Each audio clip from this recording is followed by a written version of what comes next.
ನಿಮ್ಮ ಹಳೆಯ ಚಿನ್ನದ ಒಡವೆನ ಅಧಿಕ ಬೆಲೆಗೆ ಮಾರಬೇಕೆ? ಆಟಿಕಾಗೆ ಕಾಲ್ ಮಾಡಿ 8880 ಅಟ್ಟಿಕಾ ಗೋಲ್ಡ್ ಕಂಪನಿ. ಮಹಾರಾಷ್ಟ್ರದ ಪುಣೆ ಸಮೀಪದ ಲೋಹಗಢ್ ಕೋಟೆಯಲ್ಲಿ ನಡೆದ ಉದ್ಯಮಿ ಕೇತನ್ ಭೀಕರ ಹತ್ಯೆ ಸಂಬಂಧ ಕೇತನ್ ಭಾವಿ ಪತ್ನಿ ಸಿಯಾ ಗೋಯಲ್ ಮತ್ತು ಆಕೆಯ ಪ್ರಿಯಕರ ಚೇತನ್ ಚೌಧರಿಯನ್ನ ಪೊಲೀಸರು ಬಂಧಿಸಿದ್ದಾರೆ. ಜೂನ್ 18ನೇ ತಾರೀಕು ಸಿಯಾ ತನ್ನ ಪ್ರಿಯಕರ ಚೇತನ್ ಚೌಧರಿ ಜೊತೆ ಸೇರಿ ಕೇತನ್ನನ್ನ ಕೋಟೆಯಿಂದ ತಳ್ಳಿ ಕೊಂದಿದ್ದು. ಆ ದಿನವೇ ಆಕೆಯ ಹುಟ್ಟುಹಬ್ಬವೂ ಆಗಿತ್ತು. ಕೊಲೆ ನಡೆದ ಬೆನ್ನಲ್ಲೇ ತನಗೇನೂ ತಿಳಿಯದಂತೆ ನಾಟಕವಾಡಿದ್ದ ಸಿಯಾ ಇನ್ಸ್ಟಾಗ್ರಾಮ್ ಸ್ಟೋರಿಯಲ್ಲಿ ಕೇತನ್ ಜೊತೆಗಿನ ರೊಮ್ಯಾಂಟಿಕ್ ಡಾನ್ಸ್ ವಿಡಿಯೋವನ್ನ ಹಂಚಿಕೊಂಡಿದ್ಲು. ನನ್ನ ಹುಟ್ಟುಹಬ್ಬದಂದೇ ನೀನು ನನ್ನನ್ನ ಬಿಟ್ಟು ಹೋದೆ, ನಾವು ಮದುವೆಯಾಗುವ ದಿನ ಹತ್ತಿರ ಬಂದಾಗ ನೀನು ನನ್ನನ್ನು ಯಾಕೆ ಬಿಟ್ಟು ಹೋದೆ ಅಂತ ನನಗೆ ಇನ್ನೂ ಅರ್ಥವಾಗ್ತಿಲ್ಲ. ನನ್ನ ಕಣ್ಣುಗಳಲ್ಲಿ ನೂರಾರು ಕನಸುಗಳಿದ್ವು, ಆದರೆ ಈಗ ಎಂದಿಗೂ ಉತ್ತರ ಸಿಗದ ಪ್ರಶ್ನೆಗಳು ಮಾತ್ರ ಉಳಿದಿವೆ. ನಾನು ನಿನ್ನನ್ನು ತುಂಬಾ ಪ್ರೀತಿಸ್ತಾ ಇದ್ದೆ ಅಂತ ಬರೆದುಕೊಂಡಿದ್ಲು.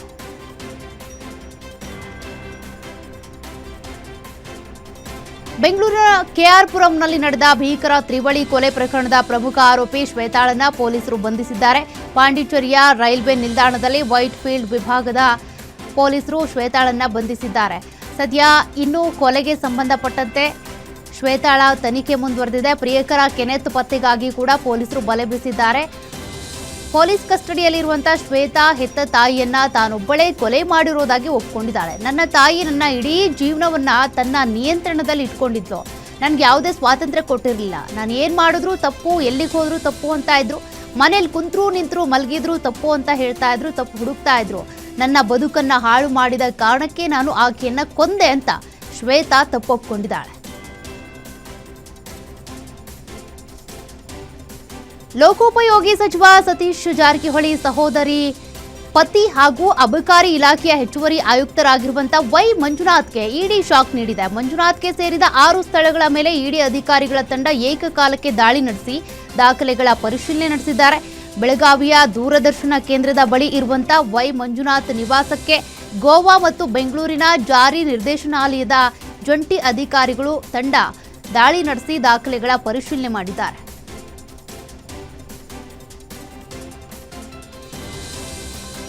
ಬಾಮೈದುನ ವೈ ಮಂಜುನಾಥ್ ಮನೆ ಮೇಲೆ ಇಡಿ ಅಧಿಕಾರಿಗಳು ದಾಳಿ ನಡೆಸಿರುವ ವಿಚಾರಕ್ಕೆ ಸಚಿವ ಸತೀಶ್ ಜಾರಕಿಹೊಳಿ ಪ್ರತಿಕ್ರಿಯೆ ನೀಡಿದ್ದಾರೆ.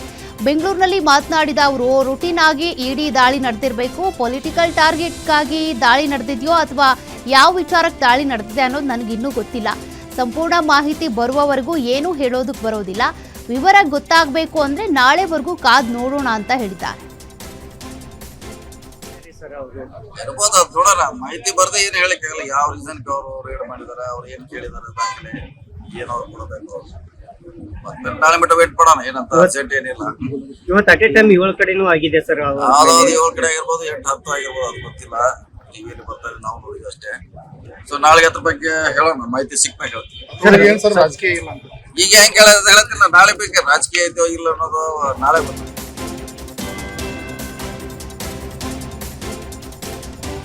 ಸಚಿವ ಸತೀಶ್ ಜಾರಕಿಹೊಳಿ ಬಾಮೈದ ಮನೆ ಮೇಲೆ ಇಡಿ ದಾಳಿ ನಡೆದಿರೋ ವಿಚಾರಕ್ಕೆ ಗೃಹ ಸಚಿವ ಪ್ರಿಯಾಂಕ್ ಖರ್ಗೆ ಪ್ರತಿಕ್ರಿಯೆ ಕೊಟ್ಟಿದ್ದಾರೆ. ಬೆಂಗಳೂರಿನಲ್ಲಿ ಮಾತನಾಡಿದ ಅವರು, ಇದು ರಾಜಕೀಯ ಪ್ರೇರಿತ ದಾಳಿಯಾಗಿದೆ. ಸಾವಿರಾರು ದಾಳಿ ಆಗಿದ್ದಾವೆ. ಅಪರಾಧ ಸಾಬೀತಾಗಿ ಶಿಕ್ಷೆಗಳಾಗಿದ್ದು ಕಡಿಮೆ. ನಮ್ಮ ಮೇಲೂ ಯಾವಾಗ ಬೇಕಾದರೂ ದಾಳಿ ಆಗಬಹುದು.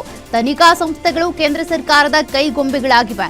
ಹೀಗಾಗಿ ಇವತ್ತಲ್ಲ ನಾಳೆ ನಮ್ಮ ಮೇಲೂ ಕೂಡ ಇಡಿ ದಾಳಿ ಆಗಬಹುದು.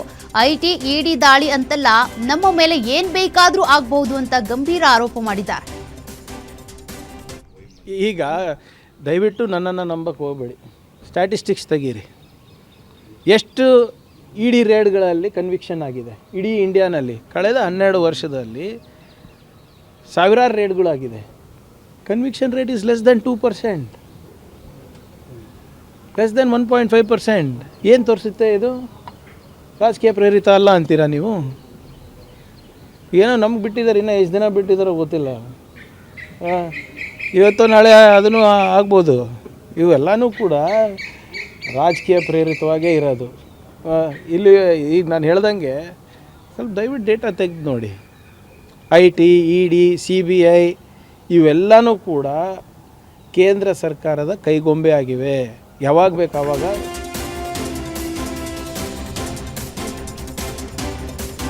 ಪ್ರಿಯಾಂಕರ್ಗೆ ಬಲಿತ ದಲಿತ ಎಂಬ ಶೋಭಾ ಕರಂದ್ಲಾಜೆ ಹೇಳಿಕೆ ಸಂಬಂಧ ಗೃಹ ಸಚಿವ ಪ್ರಿಯಾಂಕರ್ಗೆ ಪ್ರತಿಕ್ರಿಯೆ ಕೊಟ್ಟಿದ್ದಾರೆ. ಶೋಭಾ ಅವರು ಎಷ್ಟು ಜನ ಬಲಿತರು ಇದ್ದಾರೆ ತೋರಿಸ್ಲಿ. ಇವರ ಮನಸ್ಥಿತಿ ಮುಂಚೆಯಿಂದ ಕೂಡ ಹೀಗೇನೆ. ಸೂಟ್ ಹಾಕೊಂಡು ವಿಧಾನಸೌಧದಲ್ಲಿ ಪ್ರಿಯಾಂಕರ್ಗೆ ಕೂರ್ತಾನೆ ಅಂತ ಕಳೆದ ಚುನಾವಣೆಯಲ್ಲಿ ಅಪಪ್ರಚಾರ ಮಾಡಿದ್ರು. ಯಾಕೆ ನಾನು ಸೂಟ್ ಹಾಕಬಾರ್ದಾ? RSS ಆದಾಯ ಕೇಳಿದ್ರೆ ಇವರಿಗೆ ಕುರಿ, RSS ಬಗ್ಗೆ ಕೇಳಿದ್ರೆ ನಮ್ಮ ಕುಟುಂಬದ ಬಗ್ಗೆ ವೈಯಕ್ತಿಕವಾಗಿ ಮಾತನಾಡ್ತಾರೆ. ಸುನಿಲ್ ಕುಮಾರ್ ಕಳೆದ ಸದನದಲ್ಲಿ ಪ್ರಿಯಾಂಕರ್ಗೆ ಪೈಲ್ಸ್ ಬಂದ ಹಾಗೆ ಮಾತಾಡ್ತಾರೆ ಅಂದ್ರು. ಒಂದ್ ಗ್ಲಾಸ್ ಹಾಲು ಹೆಚ್ಚು ಕುಡಿದಿದ್ದಾರೆ, ಅದಕ್ಕೆ ಪ್ರಿಯಾಂಕರ್ಗೆ ಜ್ಞಾನ ಹೆಚ್ಚು ಅಂದ್ರು. ಒಬ್ಬ ದಲಿತ RSS ಬಗ್ಗೆ ಕೇಳಬಾರ್ದು ಅನ್ನೋದು ಇವರ ಉದ್ದೇಶ ಅಂತ ವಾಗ್ದಾಳಿ ನಡೆಸಿದ್ರು. ಋಷಿ ಅಂಬೇಡ್ಕರ್, ಮಹರ್ಷಿ ನೆಹರು ಅವರು ಸೇರಿ ನಮ್ಮ ವೇದಗಳನ್ನು ಮುಗಿಸ್ತಾ ಇದ್ದಾರೆ, ಮನುಸ್ಮೃತಿ ಮುಗಿಸ್ತಾ ಇದ್ದಾರೆ, ಇದೇನೋ ಒಂದು ಸಂವಿಧಾನವನ್ನು ತರ್ತಾ ಇದ್ದಾರೆ, ಇದನ್ನು ನಾವು ತಿರಸ್ಕಾರ ಮಾಡ್ತೀವಿ ಅಂತ ಹೇಳಿದ್ದು ಅವರ ಇತಿಹಾಸ. ಅದಕ್ಕೆ ಅವರಿಗೆ ಸಂವಿಧಾನದಲ್ಲಿ ನಂಬಿಕೆ ಇಲ್ಲ, ಚತುರ್ವರ್ಣದಲ್ಲಿ ನಂಬಿಕೆ ಇದೆ, ಮನುಸ್ಮೃತಿನಲ್ಲಿ ನಂಬಿಕೆ ಇದೆ. ಯಾರೂ ಅವ್ರಿಗೆ ಪ್ರಶ್ನೆ ಮಾಡಬಾರ್ದು. BJPನಲ್ಲಿ ದಲಿತರು ಆಳು ಮಕ್ಕಳಾಗಿ ಸಾಕ್ತಾ ಇದ್ದಾರೆ. ನಿಮ್ಗೆ ಗೊತ್ತಿದೆ ಅಲ್ವಾ? ವಿರೋಧ ಪಕ್ಷದ ಮೇಲ್ಮನೆ ನಾಯಕರು ಏನು ಮಾಡಿದ್ರು ಪಾಪ ಆ ಸ್ಥಾನಮಾನ ಪಡಿಲಿಕ್ಕೆ? ನೆನಪಿದೆಯಾ? ಬುಟ್ಟಿನಲ್ಲಿ ಏನಿತ್ತು ಹೇಳಿ? RSS ಚಡ್ಡಿಗಳಿತ್ತು.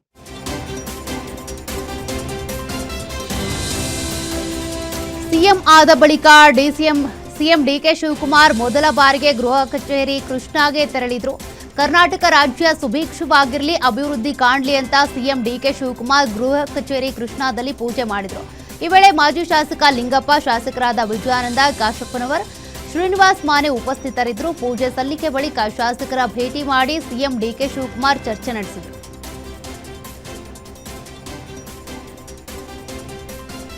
ಪ್ರಸಿದ್ಧ ಮಾಂಸಾಹಾರಿ ಹೋಟೆಲ್ನಲ್ಲಿ ನೀಡಿದ್ದ ಬಿರಿಯಾನಿಯಲ್ಲಿ ಸತ್ತ ಹಲ್ಲಿ ಪತ್ತೆಯಾದ ಘಟನೆ ಕೋಲಾರ ಜಿಲ್ಲೆ ಬಂಗಾರಪೇಟೆ ಪಟ್ಟಣದ BGT ಹೋಟೆಲ್ನಲ್ಲಿ ನಡೆದಿದೆ. ಬಿರಿಯಾನಿ ಜೊತೆಗೆ ಕೊಟ್ಟಿದ್ದ ಈರುಳ್ಳಿ, ಸೌತೆಕಾಯಿ ಪಚಡಿಯಲ್ಲಿ ಹಲ್ಲಿ ಪತ್ತೆಯಾಗಿದ್ದು, ಬಿರಿಯಾನಿ ಸೇವಿಸಿದ ಮಹಿಳೆ ಲಲಿತಾಗೆ ವಾಂತಿ ಭೇದಿಯಾಗಿ ಆಸ್ಪತ್ರೆಗೆ ದಾಖಲಾಗಿದ್ದಾರೆ. ಈ ಸಂಬಂಧ ಸಾರ್ವಜನಿಕರು ಆಹಾರ ಸುರಕ್ಷತಾ ಇಲಾಖೆ ಹಾಗೂ ಆರೋಗ್ಯ ಇಲಾಖೆ ಅಧಿಕಾರಿಗಳಿಗೆ ತನಿಖೆ ಮಾಡಿ ಅಂತ ಆಗ್ರಹಿಸಿದ್ದಾರೆ. ತಿಂದಾದ್ಮೇಲೆ ಅರ್ಧ ತಿಂಡಿ ಅಲ್ಲೇ ತಿಂದಾದ್ಮೇಲೆ ನೋಡಿದ್ರೆ ಅಲ್ಲಿ ಚಿಕ್ಕದಾಗಿ ಏನೋ ಇತ್ತು. ಆಮೇಲೆ ನೋಡಿದ್ರೆ ಬಲ್ಲಿ ಊದ್ಕೊಂಡ್ಬಿಟ್ಟೈತೆ. ಅದು ಯಾವಾಗ ಬಿದ್ದಿರೋದೇ ಏನೋ ಪಚಡಿಯಲ್ಲಿ. ಆಮೇಲೆ ನೋಡಿ ಅವ್ರಿಗೆ ಬಿರಿಯಾನಿಯಲ್ಲಿ ಬಂದಿದೆ ನೋಡಿ ಅಂತೇಳಿ ತೋರಿಸ್ದೆ ಕೆಲ್ಸದ ಇಬ್ಬರಿಗೆ. ಅಯ್ಯಪ್ಪ ಏನಮ್ಮ ಇದು ಪಚಡಿಯಲ್ಲಿ ಸುಮ್ಮನೆ ಬಂದಿರ್ತೈತೆ, ಏನೋ ಆಗಲ್ಲ ಬಿಡಮ್ಮ, ಇನ್ನೊಂದು ತಂದ್ಕೊಡ್ತೀನಿ ಅಂತ ಹೇಳ್ಬಿಟ್ಟು ಒಳಗಡೆ ಹೋಗಿ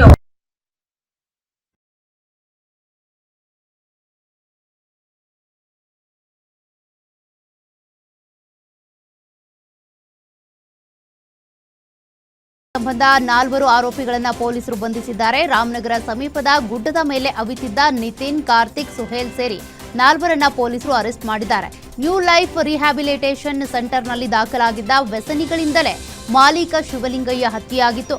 ರಿಹ್ಯಾಬ್ ಸೆಂಟರ್ನಲ್ಲಿ ಆರೋಪಿಗಳಿಗೆ ಮಾಲೀಕ ಶಿವಲಿಂಗಯ್ಯ ಟಾರ್ಚರ್ ಕೊಡ್ತಾ ಇದ್ದ. ಕುಟುಂಬಸ್ಥರು ಬಂದಾಗ ಭೇಟಿಗೆ ಅವಕಾಶ ಕೊಡ್ತಿರ್ಲಿಲ್ಲ ಅಂತ ಮಾರಕಾಸ್ತ್ರಗಳಿಂದ ಹಲ್ಲೆ ನಡೆಸಿ ಕೊಲೆ ಮಾಡಿ ಆರೋಪಿಗಳು ಎಸ್ಕೇಪ್ ಆಗಿದ್ರು.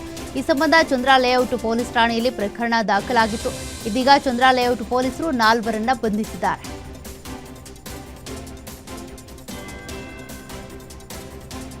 ಚಿತ್ರದುರ್ಗದ ರೇಣುಕಾಸ್ವಾಮಿ ಕೊಲೆ ಪ್ರಕರಣ ಸಂಬಂಧ ರೇಣುಕಾಸ್ವಾಮಿ ತಾಯಿ ರತ್ನಪ್ರಭಾ ಪಾಟಿ ಸಮಾಲಿಗೆ ಈ ಅವಕಾಶ ಕೋರಿ ಅರ್ಜಿ ಸಲ್ಲಿಸಲಾಗಿತ್ತು. ಪ್ರಾಸಿಕ್ಯೂಷನ್ ಸಲ್ಲಿಸಿದಂತ ರಿಟ್ ಅರ್ಜಿಯ ವಿಚಾರಣೆ ನಡೆಸಿದ ಹೈಕೋರ್ಟ್ ಜುಲೈ 2ಕ್ಕೆ ವಿಚಾರಣೆ ಮುಂದೂಡಿದೆ. ಜನವರಿ ತಿಂಗಳಲ್ಲಿ 57ನೇ CCH ಕೋರ್ಟ್ಗೆ ಮನವಿ ಸಲ್ಲಿಸಿದ ಪ್ರಾಸಿಕ್ಯೂಷನ್ ಪ್ರತಿಕೂಲ ಸಾಕ್ಷಿ ಅಂತೇಳಿ ಪರಿಗಣಿಸಿ ಪಾಟಿ ಸವಾಲಿಗೆ ಅನುಮತಿ ಕೋರಿದ್ರು. ಆದರೆ 57ನೇ CCH ಕೋರ್ಟ್ ಪ್ರಾಸಿಕ್ಯೂಷನ್ ಮನವಿಯನ್ನ ತಿರಸ್ಕಾರ ಮಾಡಿತ್ತು. ಬಳಿಕ ಸೆಷನ್ಸ್ ಕೋರ್ಟ್ ಆದೇಶ ಪ್ರಶ್ನಿಸಿ ಪ್ರಾಸಿಕ್ಯೂಷನ್ ಹೈಕೋರ್ಟ್ಗೆ ಅರ್ಜಿ ಸಲ್ಲಿಸಿತು.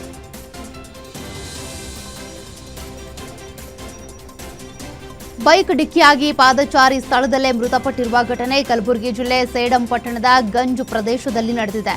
ಮೃತ ಯುವಕ ಕಾಳಗಿ ತಾಲೂಕಿನ ನಿವಾಸಿ ಎನ್ನಲಾಗಿದೆ. ಇನ್ನು ಬೈಕ್ ಸವಾರನ ಓವರ್ ಸ್ಪೀಡ್ ಅಪಘಾತಕ್ಕೆ ಕಾರಣವಾಗಿದ್ದು, ಘಟನೆಯಲ್ಲಿ ಬೈಕ್ ಸವಾರನಿಗೂ ಗಾಯಗಳಾಗಿವೆ. ಸದ್ಯ ಗಾಯಾಳುವಿಗೆ ಆಸ್ಪತ್ರೆಯಲ್ಲಿ ಚಿಕಿತ್ಸೆ ನೀಡಲಾಗುತ್ತಿದೆ. ಈ ಸಂಬಂಧ ಸೇಡಂ ಪೊಲೀಸ್ ಠಾಣೆಯಲ್ಲಿ ಪ್ರಕರಣ ದಾಖಲಾಗಿದೆ.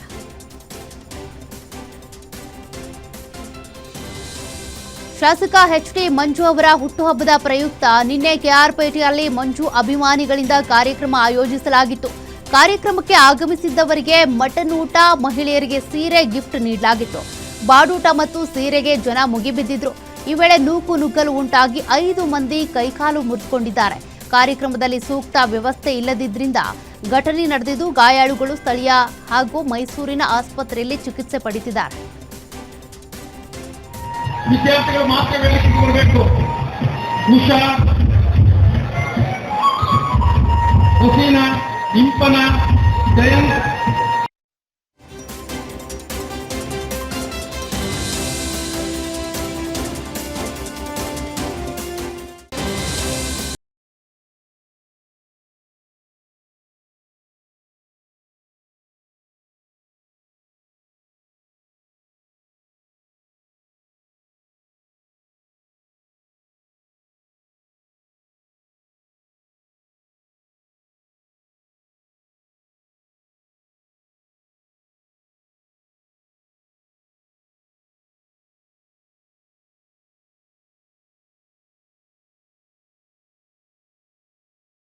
ಮಾಡಿರುವ ಸಂಪೂರ್ಣ ದೃಶ್ಯ ಸಿಸಿಟಿವಿಯಲ್ಲಿ ಸೆರೆಯಾಗಿದ್ದು, ಸಿಸಿಟಿವಿ ದೃಶ್ಯದ ಆಧಾರದ ಮೇಲೆ ಕಳ್ಳನನ್ನ ಬಂಧಿಸಲಾಗಿದೆ. ಸದ್ಯ ಆರೋಪಿಯನ್ನ ಮದ್ದೂರು ಪೊಲೀಸರು ಬಂಧಿಸಿ ತನಿಖೆ ಮುಂದುವರೆಸಿದ್ದಾರೆ.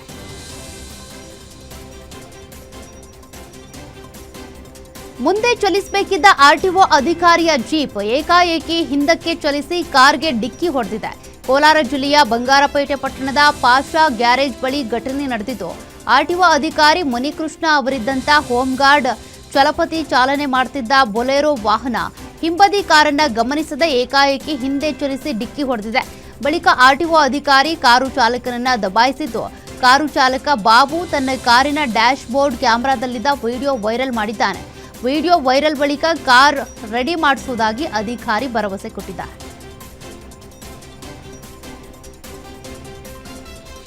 ಮಂಡ್ಯ ಜಿಲ್ಲೆ ಶ್ರೀರಂಗಪಟ್ಟಣ ಟೌನ್ ವ್ಯಾಪ್ತಿಯಲ್ಲಿ ಅಪರಾಧ ಪ್ರಕರಣ ಹೆಚ್ಚಳ ಹಿನ್ನೆಲೆ ಪ್ರಕರಣಗಳ ಕಡಿವಾಣಕ್ಕೆ ಏರಿಯಾ ಡಾಮಿನೇಷನ್ ಹೆಸರಲ್ಲಿ ಪೊಲೀಸ್ ಅಧಿಕಾರಿಗಳು ನೈಟ್ ರೌಂಡ್ಸ್ ಮಾಡಿದ್ರು. ಟೌನ್ ವ್ಯಾಪ್ತಿಯ ಹಲವೆಡೆ ಪೊಲೀಸ್ ಅಧಿಕಾರಿಗಳು ನೈಟ್ ರೌಂಡ್ಸ್ ಹೊಡೆದು ಗಾಂಜಾ ಸೇರಿದಂತೆ ಇತರೆ ಅಪರಾಧ ಪ್ರಕರಣಗಳ ಬಗ್ಗೆ ಗೊತ್ತಿರುವ ಮಾಹಿತಿ ನೀಡುವಂತೆ ಜನರಲ್ಲಿ ಮನವಿ ಮಾಡಿಕೊಂಡ್ರು. ಡಿವೈಎಸ್ಪಿ ಕೃಷ್ಣಮೂರ್ತಿ ಹಾಗೂ ಸರ್ಕಲ್ ಇನ್ಸ್ಪೆಕ್ಟರ್ ಬಿಜಿ ಕುಮಾರ್ ನೇತೃತ್ವದಲ್ಲಿ ಕಾರ್ಯಾಚರಣೆ ನಡೆಸಲಾಗಿದೆ.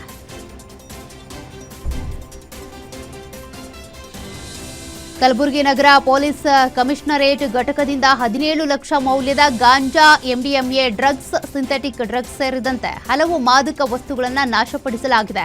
ವಿವಿಧ ಕೇಸ್ಗಳಲ್ಲಿ ಜಪ್ತಿ ಮಾಡಿದ್ದ 20.8 ಲಕ್ಷ ಮೌಲ್ಯದ ಮಾದಕ ವಸ್ತುಗಳನ್ನು ವಾಡಿಪಟ್ಟಣದಲ್ಲಿರುವ ಸಿಮೆಂಟ್ ಕಾರ್ಖಾನೆಯಲ್ಲಿ ವಿಲೇವಾರಿ ಮಾಡಿ ನಾಶಪಡಿಸಲಾಯಿತು. ಡಿಸಿಪಿ ಪ್ರವೀಣ್ ನಾಯಕ್ ನೇತೃತ್ವದಲ್ಲಿ ಒಟ್ಟು 22 ಕೇಸ್ಗಳಲ್ಲಿ ಜಪ್ತಿಯಾಗಿದ್ದ ವಿವಿಧ ಬಗೆಯ ಮಾದಕ ವಸ್ತುಗಳನ್ನು ಪೊಲೀಸರು ನಾಶಪಡಿಸಿದ್ದಾರೆ.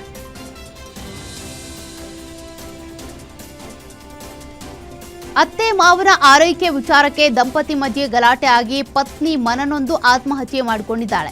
ಬೆಂಗಳೂರಿನ ತುಂಗಾನಗರದಲ್ಲಿ ಘಟನೆ ನಡೆದಿದ್ದು, ತನುಜಾ ಆತ್ಮಹತ್ಯೆ ಮಾಡಿಕೊಂಡ ಮಹಿಳೆ 5 ವರ್ಷದ ಹಿಂದೆ ಪ್ರೀತಿಸಿ ಮದುವೆಯಾಗಿದ್ದ ದಂಪತಿಗೆ 4 ವರ್ಷದ ಮಗು ಇತ್ತು. ಅತ್ತೆ ಮಾವನ ಆರೈಕೆ ವಿಚಾರದಲ್ಲಿ ಪತಿ ಪತ್ನಿ ನಡುವೆ ವಾಗ್ವಾದ ನಡೀತಾನೆ ಇತ್ತು. ಇದರಿಂದ ಮನನೊಂದು ತನುಜಾ ಆತ್ಮಹತ್ಯೆಗೆ ಶರಣಾಗಿದ್ದಾಳೆ. ಈ ಸಂಬಂಧ ಬ್ಯಾಡರಹಳ್ಳಿ ಪೊಲೀಸ್ ಠಾಣೆಯಲ್ಲಿ ಪ್ರಕರಣ ದಾಖಲಾಗಿದೆ.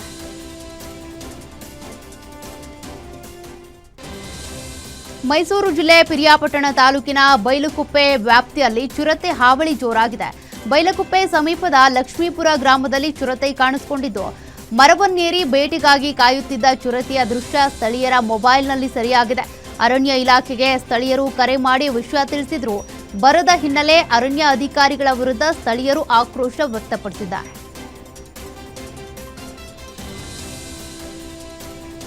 ಚಿಕ್ಕಮಗಳೂರು ಜಿಲ್ಲೆ ಎನ್ಆರ್ಪುರ ತಾಲೂಕಿನ ಬಾಳೆಹೊನ್ನೂರು ಬಳಿಯ ಅಡಿಗೆ ಬೈಲು ಗ್ರಾಮದಲ್ಲಿ ಮಹಿಳೆಗಾಗಿ ಪುರುಷರಿಬ್ಬರು ಕಿತ್ತಾಡಿಕೊಂಡಿದ್ದಾರೆ. ಲಾಂಗು ಮಚ್ಚು ಹಿಡಿದು ಪರಸ್ಪರ ಹೊಡೆದಾಡಿಕೊಂಡಿದ್ದು, ಗಲಾಟೆಯಲ್ಲಿ ಓರ್ವನ ಮುಂಗೈ ಸಂಪೂರ್ಣ ಕಟ್ಟಾಗಿದೆ.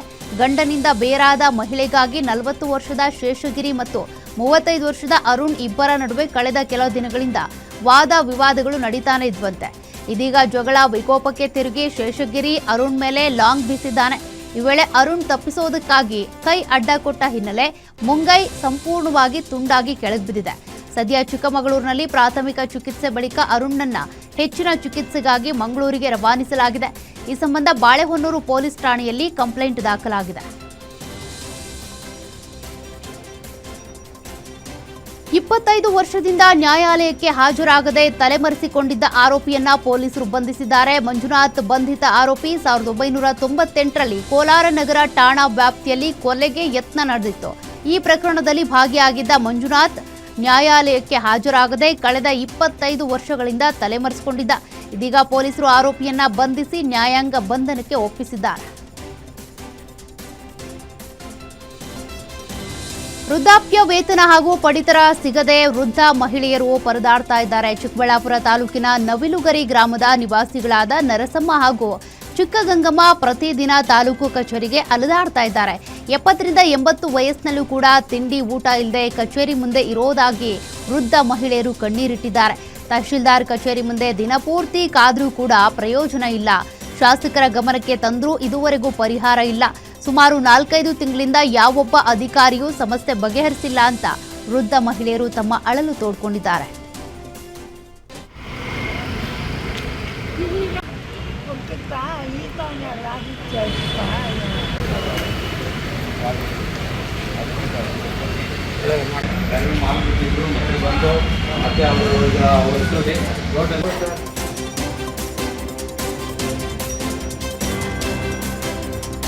ಪೆಟ್ರೋಲ್ ಹಾಗೂ ಡೀಸೆಲ್ ಬೆಲೆ ಏರಿಕೆ ವಿರೋಧಿಸಿ ಕರ್ನಾಟಕ ಚಾಲಕರ ಒಕ್ಕೂಟದ ನೇತೃತ್ವದಲ್ಲಿ ಪ್ರತಿಭಟನೆ ಮಾಡಲಾಯಿತು.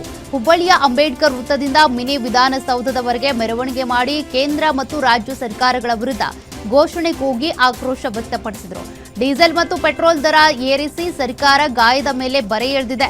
ಕಚ್ಚಾ ತೈಲದ ಬೆಲೆ ಇಳಿಕೆಯಾದ ನಂತರವೂ ಪೆಟ್ರೋಲ್ ಡೀಸೆಲ್ ಬೆಲೆ ಇಳಿಕೆ ಮಾಡ್ತಾ ಇಲ್ಲ. ಕೂಡಲೇ ಡೀಸೆಲ್ ಮತ್ತು ಪೆಟ್ರೋಲ್ ದರ ಇಳಿಸಿ ಅಂತೇಳಿ ಪ್ರತಿಭಟನಾಕಾರರು ಆಗ್ರಹಿಸಿದರು. ತಹಶೀಲ್ದಾರ್ ಮೂಲಕ ಕೇಂದ್ರ ಮತ್ತು ರಾಜ್ಯ ಸರ್ಕಾರಗಳಿಗೆ ಮನವಿ ಸಲ್ಲಿಸಿದ್ದಾರೆ.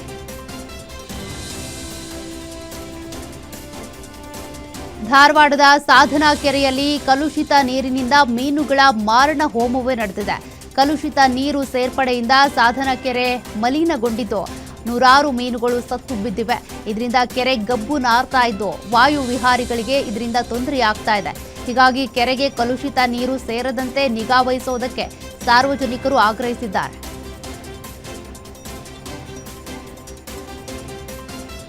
ಕರೆಂಟ್ ಕಟ್ ಮಾಡಿದ್ದಕ್ಕೆ ವ್ಯಕ್ತಿಯೊಬ್ಬ ಜೆಸ್ಕಾಂ ಕಚೇರಿಗೆ ಬೆಂಕಿ ಇಟ್ಟಿರುವ ಘಟನೆ ರಾಯಚೂರು ಜಿಲ್ಲೆ ಸಿರವಾರ ತಾಲೂಕಿನ ಮಲ್ಲಟ ಗ್ರಾಮದಲ್ಲಿ ನಡೆದಿದೆ. ಶಿವಪ್ಪ ಎಂಬಾತ ಮಲ್ಲಟ ಗ್ರಾಮದ ಜೆಸ್ಕಾಂ ಉಪವಿಭಾಗದ ಶಾಖೆಗೆ ಬೆಂಕಿ ಹಚ್ಚಿದ್ದು ಕಚೇರಿಯಲ್ಲಿದ್ದ ಕಂಪ್ಯೂಟರ್, ಲ್ಯಾಪ್ಟಾಪ್, ಟೇಬಲ್ಗಳು, ಫೈಲ್ಗಳು ಸುಟ್ಟು ಕರಕಲಾಗಿವೆ. ಆರೋಪಿ ಶಿವಪ್ಪ ಸುಮಾರು 12,000 ರೂಪಾಯಿ ಜೆಸ್ಕಾಂ ಬಿಲ್ ಬಾಕಿ ಉಳಿಸಿಕೊಂಡಿದ್ದ. ಇದೇ ಕಾರಣಕ್ಕೆ ಲೈನ್ ಮ್ಯಾನ್ ವಿದ್ಯುತ್ ಸರಬರಾಜು ಡಿಸ್ಕನೆಕ್ಟ್ ಮಾಡಿದ್ರು. ಇದರಿಂದ ಕೋಪಗೊಂಡ ಆಸಾಮಿ ಜೆಸ್ಕಾಂ ಕಚೇರಿಗೆ ಬೆಂಕಿ ಇಟ್ಟಿದ್ದು ಆರೋಪಿ ಶಿವಪ್ಪನನ್ನ ಪೊಲೀಸರು ಬಂಧಿಸಿದ್ದಾರೆ. ಈ ಸಂಬಂಧ ಸಿರವಾರ ಪೊಲೀಸ್ ಠಾಣೆಯಲ್ಲಿ ಪ್ರಕರಣ ದಾಖಲಾಗಿದೆ.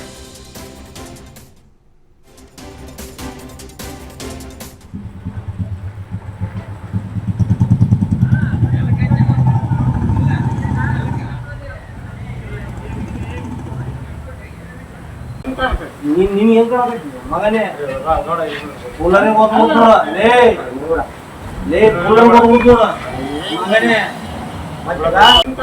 ನಿನ್ ಹೆಂಗ್ ಮಗನೇ ಕೂಲರೇ ಓದ್ಬೋದು ಲೇ ಲೇ ಕೂಲರ್ ಓದ್ಬೋದು ಮಗನೇ ನಿನ್ ಕೈಲಿ ಹೊಡೋದಿಲ್ಲ ಹೊಡೆಯಲ್ಲ ನೋಡ ನೀ ಗಣಮಗಲೇ ನಿಮ್ಮ ಅಪ್ಪ ನಾ ಹೊಡೆದ ಅಲ್ಲೇ ಹೊಡೆದ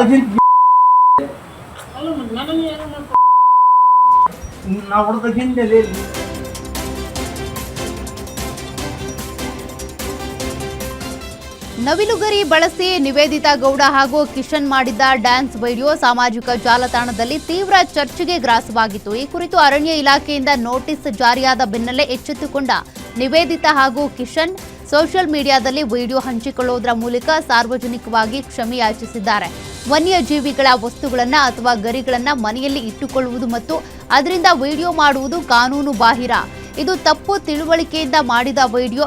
ಬೇರೆ ಯಾರೂ ಕೂಡ ಈ ರೀತಿಯ ವನ್ಯಜೀವಿ ವಸ್ತುಗಳನ್ನು ಬಳಸಿ ವಿಡಿಯೋ ಮಾಡಬೇಡಿ ಅಂತ ವಿನಂತಿಸಿಕೊಂಡಿದ್ದಾರೆ. ಜೊತೆಗೆ ಸದ್ಯ ನಡೆಯುತ್ತಿರುವ ಇಲಾಖೆಯ ತನಿಖೆಗೆ ಸಹಕರಿಸುವುದಾಗಿ ತಿಳಿಸಿದ್ದಾರೆ. ಒಂದು ವಿಡಿಯೋ ಮಾಡಿದ್ವಿ ಆ್ಯಂಡ್ ಅದು ವೈರಲ್ ಕೂಡ ಆಗಿತ್ತು. ಅದರಲ್ಲಿ ನಾವು ಪಿಕಾಕ್ ಫೆದರ್ಸ್ನ ಯೂಸ್ ಮಾಡಿದ್ವಿ. ಯೂಸ್ ಮಾಡೋ ಟೈಮಲ್ಲಿ ನನಗೆ ಗೊತ್ತಿರಲಿಲ್ಲ ದ್ಯಾಟ್ ವೈಲ್ಡ್ ಲೈಫ್ ಆರ್ಟಿಕಲ್ಸ್ ಅಥವಾ ಫೆದರ್ಸ್ನ ಯೂಸ್ ಮಾಡೋದು ಒಂದು ಫ್ರೆಂಡ್ಸ್ ಅಂತ. It was a team collaboration including 4 to 5 teams. But ಇವಾಗ ಗೊತ್ತಾಗಿದೆ ದ್ಯಾಟ್ ಅದು ಮಾಡಿದ ತಪ್ಪು ಅಂತ. ಆ್ಯಂಡ್ ಆಲ್ಸೋ ಹಾಯ್, ಎಲ್ಲರಿಗೂ ನಮಸ್ಕಾರ. ಪೀಕಾಕ್ ಡ್ಯಾನ್ಸ್ ನಿನ್ನೆಯಿಂದ ಸಾಕಷ್ಟು ಡಿಸ್ಕಷನ್ ಎಲ್ಲ ಕಡೆ ಆಗ್ತಿದೆ. ನಾನು ಚಿಕ್ಕ ವಯಸ್ಸಿಂದ ಆ್ಯಕ್ಚುಲಿ ಫ್ಯಾನ್ಸಿ ಡ್ರೆಸ್ಗಳಲ್ಲಿ ನೋಡಿದ್ದೀನಿ, ಅಥವಾ ಕೃಷ್ಣ ಜನ್ಮಾಷ್ಟಮಿ ದಿವಸ ಎಲ್ಲ ಕಡೆ ನೋಡಿದ್ದೀನಿ, ಅಥವಾ ದರ್ಗದಲ್ಲಿ ಆಶೀರ್ವಾದ ಯೂಸ್ ಮಾಡೋಕ್ಕಾಗ್ತಾರೆ, ಅಥವಾ ಈ ಅಂಗಡಿಗಳಲ್ಲಿ ಧೂಪ ತೊಗೊಂಬಂದಾಗ ಅವ್ರ ಕೈಯಲ್ಲಿ ಕೂಡ ಇಟ್ಕೊಂಡಿರ್ತಾರೆ. So I have basically seen it all around me. So ನಿಮ್ಮಂಗೆ ನಾನು ಈ ಕಾನ್ಸೆಪ್ಟ್ನ ಯೋಚನೆ ಮಾಡಿದಾಗ I was like, let's rent it, because ನೀವು ಇವಾಗ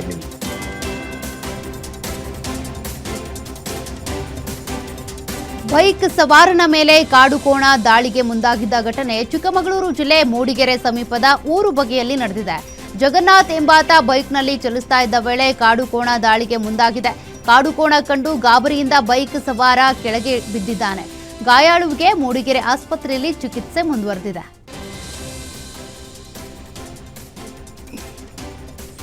ಅಯೋಧ್ಯೆಯ ಶ್ರೀರಾಮ ಮಂದಿರದ ಕಾಣಿಕೆ ಹಣದ ದುರುಪಯೋಗ ಮತ್ತು ಕಳ್ಳತನದ ಆರೋಪಗಳ ಕುರಿತು ತನಿಖೆ ನಡೆಸುತ್ತಿರುವ ವಿಶೇಷ ತನಿಖಾ ತಂಡ 15 ಪುಟಗಳ ಪ್ರಾಥಮಿಕ ವರದಿಯನ್ನು ಸಲ್ಲಿಸಿದೆ. ಈ ವರದಿಯಲ್ಲಿ ದೇವಸ್ಥಾನದ ಇಡೀ ದೇಣಿಗೆ ವ್ಯವಸ್ಥೆಯಲ್ಲಿ ನಡೆದಿರುವ ಅಕ್ರಮಗಳನ್ನು ಬಯಲಿಗೆಳೆಯಲಾಗಿತ್ತು. ರಾಮ ಮಂದಿರ ಟ್ರಸ್ಟ್ನ ಪ್ರಧಾನ ಕಾರ್ಯದರ್ಶಿ ಚಂಪತ್ ರಾಯ್ ಸೇರಿದಂತೆ ಹಲವು ಪ್ರಮುಖ ಅಧಿಕಾರಿಗಳ ನಡೆ ಈಗ ಸಂಶಯದ ಸುಳಿಗೆ ಸಿಲುಕಿದೆ. ದೇವಸ್ಥಾನದ ಬ್ಯಾಂಕ್ ಖಾತೆಗಳ ಪ್ರಕಾರ ಪ್ರತಿ ತಿಂಗಳು ಸರಾಸರಿ 25 ಲಕ್ಷ ಭಕ್ತರು ಹಾಗೂ ಕುಂಭಮೇಳದ ಸಮಯದಲ್ಲಿ ಬರೋಬ್ಬರಿ 1 ಕೋಟಿ ಭಕ್ತರು ರಾಮ ಮಂದಿರಕ್ಕೆ ಭೇಟಿ ನೀಡಿದ್ದಾರೆ. ಆದರೆ ಭಕ್ತರು ನೀಡಿದ ಧಾನ್ಯ, ಎಣ್ಣೆ, ತುಪ್ಪ ಹಾಗೂ ಕೋಟ್ಯಂತರ ರೂಪಾಯಿ ಮೌಲ್ಯದ ಚಿನ್ನ ಮತ್ತು ಬೆಳ್ಳಿ ಆಭರಣಗಳಿಗೆ ಟ್ರಸ್ಟ್ನಲ್ಲಿ ಯಾವುದೇ ನಿರ್ದಿಷ್ಟ ರಶೀದಿ ಅಥವಾ ಪುರಾವೆಗಳೇ ಸಿಕ್ಕಿಲ್ಲ ಎಂಬ ಮಾಹಿತಿ ಲಭ್ಯವಾಗಿದೆ.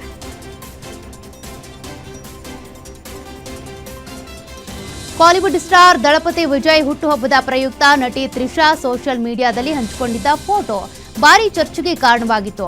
ಆ ಫೋಟೋ ಈ ಬಾರಿ ವಿಜಯ್ ಬರ್ತ್ಡೇ ಆಚರಣೆಯ ಸಂದರ್ಭದಲ್ಲಿ ಕ್ಲಿಕ್ಕಿಸಿದ್ದ ಫೋಟೋ ಅಂತ ಎಲ್ಲರೂ ಭಾವಿಸಿದ್ರು. ಆದರೆ ದಳಪತಿ ಫ್ಯಾನ್ಸ್ ಸಾಮಾಜಿಕ ಜಾಲತಾಣದ ಮೂಲಕ ಅಸಲಿ ಸತ್ಯ ಬಿಚ್ಚಿಟ್ಟಿದ್ದಾರೆ. ನಟಿ ತ್ರಿಷಾ ವಿಜಯ್ ಬರ್ತ್ಡೇ ದಿನ ಯಾವುದೇ ಪೋಸ್ಟ್ ಹಾಕಿರಲಿಲ್ಲ, ಮರುದಿನ ಪೋಸ್ಟ್ ಹಾಕಿದ್ರು. ಈ ಪೋಸ್ಟ್ ಮೂಲಕ ವಿಜಯ್ ಹುಟ್ಟುಹಬ್ಬಕ್ಕೆ ವಿಶ್ ಮಾಡಿದ್ರು. ಆದರೆ ನಟಿ ತ್ರಿಷಾ ಹಂಚಿಕೊಂಡಿರುವ ಫೋಟೋ ಇತ್ತೀಚಿನದ್ದಲ್ಲ ಅನ್ನೋದಕ್ಕೆ ಅಭಿಮಾನಿಯೊಬ್ಬರು ಈ ಹಿಂದೆ ಹಂಚಿಕೊಂಡಿದ್ದ ಮತ್ತೊಂದು ಫೋಟೋ ಸಾಕ್ಷಿಯಾಗಿದೆ. ಅಮೆರಿಕ ಮತ್ತು ಇರಾನ್ ಇತ್ತೀಚೆಗಷ್ಟೇ ಶಾಂತಿ ಒಪ್ಪಂದ ಏರ್ಪಟ್ಟಿದ್ರೂ ಕೂಡ ಇರಾನ್ನಲ್ಲಿರುವಂತಹ ಭಾರತೀಯ ರಾಯಭಾರ ಕಚೇರಿಯು ನಾಗರಿಕರಿಗೆ ಪ್ರಯಾಣ ಮಾರ್ಗಸೂಚಿಯನ್ನ ಪ್ರಕಟಿಸಿದೆ. ಮುಂದಿನ ಆದೇಶ ಬರುವವರೆಗೂ ಭಾರತೀಯ ಪ್ರಜೆಗಳು ಇರಾನ್ಗೆ ಯಾವುದೇ ರೀತಿಯ ಅನಿವಾರ್ಯವಲ್ಲದ ಪ್ರಯಾಣವನ್ನ ಕೈಗೊಳ್ಳಬಾರದು ಅಂತ ಭಾರತ ಸರ್ಕಾರ ಕಟ್ಟುನಿಟ್ಟಿನ ಸಲಹೆ ಕೊಟ್ಟಿದೆ. ಇರಾನ್ ಮತ್ತು ಅಮೆರಿಕ ನಡುವಿನ ಇತ್ತೀಚಿನ ಮಾತುಕತೆಗಳ ನಂತರ ಅಲ್ಲಿನ ಭದ್ರತಾ ಪರಿಸ್ಥಿತಿ ಸುಧಾರಿಸ್ತಾ ಇರೋದನ್ನ ಒಪ್ಪಿಕೊಂಡಿರುವ ಭಾರತೀಯ ರಾಯಭಾರ ಕಚೇರಿ ಆದಾಗ್ಯೂ ಸಂಪೂರ್ಣ ಭದ್ರತೆಯ ದೃಷ್ಟಿಯಿಂದ ಭಾರತೀಯರು ಸದ್ಯಕ್ಕೆ ತಮ್ಮ ಇರಾನ್ ಪ್ರವಾಸವನ್ನ ಮುಂದೂಡುವುದು ಸೂಕ್ತ ಅಂತ ತಿಳಿಸಿದೆ.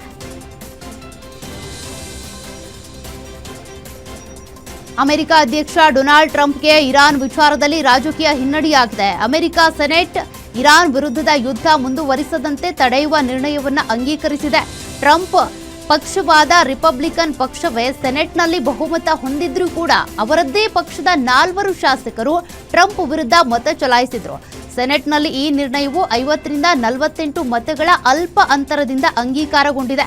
ಇದಕ್ಕೂ ಮುನ್ನ ಕೆಳಮನೆಯಾದ ಹೌಸ್ ಆಫ್ ರೆಪ್ರೆಸೆಂಟೇಟಿವ್ಸ್ನಲ್ಲೂ ಕೂಡ ಇದು 215ರಿಂದ 208 ಮತಗಳಿಂದ ಪಾಸ್ ಆಗಿತ್ತು.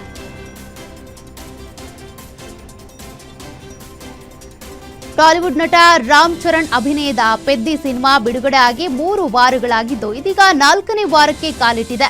ಚಿತ್ರ ಬಿಡುಗಡೆ ಆದಾಗ ನಟಿ ಜಾಹ್ನವಿ ಕಪೂರ್ ಸಿನಿಮಾದಲ್ಲಿ ತೋರಿಸಿರುವ ರೀತಿಯ ಬಗ್ಗೆ ತೀವ್ರ ವಿವಾದ ಎದ್ದಿತ್ತು. ಅತಿಯಾದ ಗ್ಲಾಮರಸ್ ಆಗಿ ನಟಿಯನ್ನ ತೆರೆ ಮೇಲೆ ತೋರಿಸಲಾಗಿತ್ತು. ಖುದ್ದು ಜಾಹ್ನವಿ ಕಪೂರ್ ಸಹ ಈ ಬಗ್ಗೆ ಪರೋಕ್ಷವಾಗಿ ಅಸಮಾಧಾನ ಹೊರಹಾಕಿದ್ರು. ಬಳಿಕ ನಿರ್ದೇಶಕ ಬುಚ್ಚಿಬಾಬು ಸನ ಕ್ಷಮೆ ಕೇಳಿ ಜಾಹ್ನವಿಯ ದೃಶ್ಯಗಳನ್ನ ಡಿಲೀಟ್ ಮಾಡಿದ್ರು. ಆದರೆ ಈ ವಿವಾದದಿಂದ ಜಾಹ್ನವಿ ಕಪೂರ್ ಹಾಗೂ ಪೆದ್ದಿ ಚಿತ್ರತಂಡದ ನಡುವೆ ಮನಸ್ತಾಪ ಏರ್ಪಟ್ಟಿದೆ. ನಿನ್ನೆಯಷ್ಟೇ ಪೆದ್ದಿ ಸಿನಿಮಾದ ಅದ್ಧೂರಿ ಸಕ್ಸಸ್ ಪಾರ್ಟಿ ನಡೀತು. ಆದರೆ ಈ ಕಾರ್ಯಕ್ರಮಕ್ಕೆ ನಟಿ ಜಾಹ್ನವಿ ಕಪೂರ್ ಗೈರಾಗಿದ್ರು.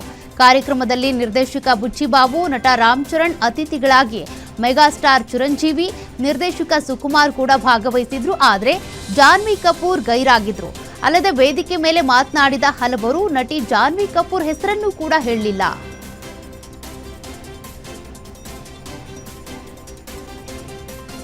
ಭಾರತೀಯ ಚಿತ್ರರಂಗದ ಖ್ಯಾತ ನಟ ಸೂಪರ್ ಸ್ಟಾರ್ ರಜನಿಕಾಂತ್ 75ನೇ ವಯಸ್ಸಿನಲ್ಲೂ ಸಿನಿಮಾಗಳನ್ನ ಮಾಡ್ತಿದ್ದಾರೆ. ಅವರ ತಲೈವರ್ 173 ಸಿನಿಮಾ ಬಗ್ಗೆ ಅಭಿಮಾನಿಗಳಿಗೆ ಬೆಟ್ಟದಷ್ಟು ನಿರೀಕ್ಷೆ ಇದೆ. ಈಗ ಸಿನಿಮಾದ ಅಧಿಕೃತ ಶೀರ್ಷಿಕೆ ರಿವೀಲ್ ಆಗಿದ್ದು, ಈ ಚಿತ್ರಕ್ಕೆ ಧರ್ಮನ್ ಅಂತ ಹೆಸರಿಡಲಾಗಿದೆ. ಟೈಟಲ್ ಪೋಸ್ಟರ್ ಬಿಡುಗಡೆಯಾದ ಕೆಲವೇ ಕ್ಷಣಗಳಲ್ಲಿ ಸಾಮಾಜಿಕ ಜಾಲತಾಣಗಳಲ್ಲಿ ಸಖತ್ ಟ್ರೆಂಡ್ ಸೃಷ್ಟಿ ಮಾಡಿದ್ದಾರೆ. ಇನ್ನು ಪೋಸ್ಟರ್ನಲ್ಲಿ ರಜನಿಕಾಂತ್ ನೀಲಿ ಬಣ್ಣದ ಸೂಟ್ ಧರಿಸಿ ಕಣ್ಣಿಗೆ ಕೂಲಿಂಗ್ ಗ್ಲಾಸ್ ಹಾಕಿ ಕೈಯಲ್ಲಿ ರಕ್ತಸಿಕ್ತವಾಗಿರುವ ಸರ್ಜಿಕಲ್ ಕತ್ತಿಯನ್ನು ಹಿಡಿದು ವಿಭಿನ್ನ ಹಾಗೂ ರಗಡ್ ಲುಕ್ನಲ್ಲಿ ಕಾಣಿಸಿಕೊಂಡಿದ್ದಾರೆ.